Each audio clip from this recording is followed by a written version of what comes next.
So good morning mga kalapatids. So ngayong araw nga ay maaga tayong nagising. So alas 3 pa lang ng umaga mga kalapatids.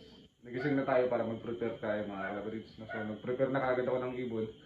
Dahil nga mamaya alas 4 ay biyahe na namin papunta sa pagbibitawan namin. No? So magti-training kami ni Pres. So naanyayahan tayong sumamang mag-training mga kalapatids. Kaya sabi ko, minsan lang naman. Kaya sumama na tayo mga kalapatids. So ito yung mga ibon mga kalapatids na iti-training natin yung 6 natin na kasali sa derby mga kalapatids na. So pagpasensyaan nyo ng boses ko mga kalapatids dahil nga maaga pa. Yun, so prepare na ako mga kalapatids.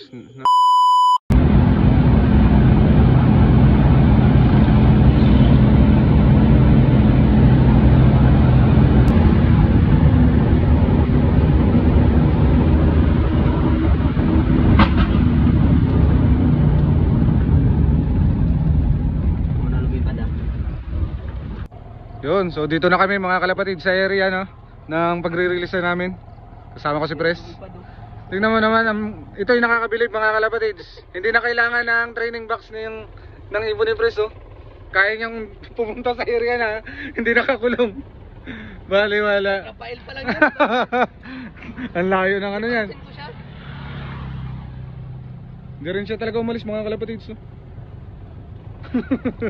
Bali wala. So pagpahingayin lang namin yung mga ibon mga kalapatids. Solo siya mga kalapatids. Yan. Yan pangilan yan Pres. Ewan ko. Yo, ang sarap. 1,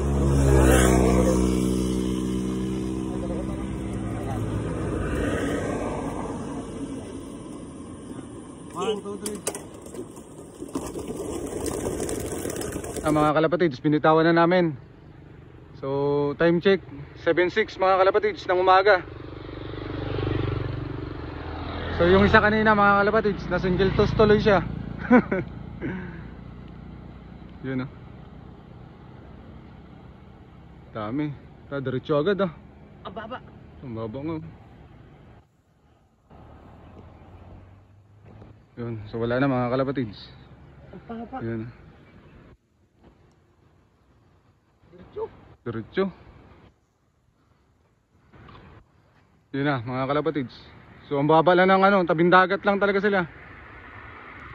Hindi na nakagad mabidyo ng maayos. Yun, so nabitawan na nga namin mga kalapatids no. So hindi lang na video na maganda. Dahil hindi na nag-ikot-ikot mga kalapatids. Kaganda, nagdiretso na. Sana ganun din sa second lap mga kalapatids no. Yun, salamat kay Pres Erwin Natcha mga kalapatids no. Nakasabay tayo yung ibon.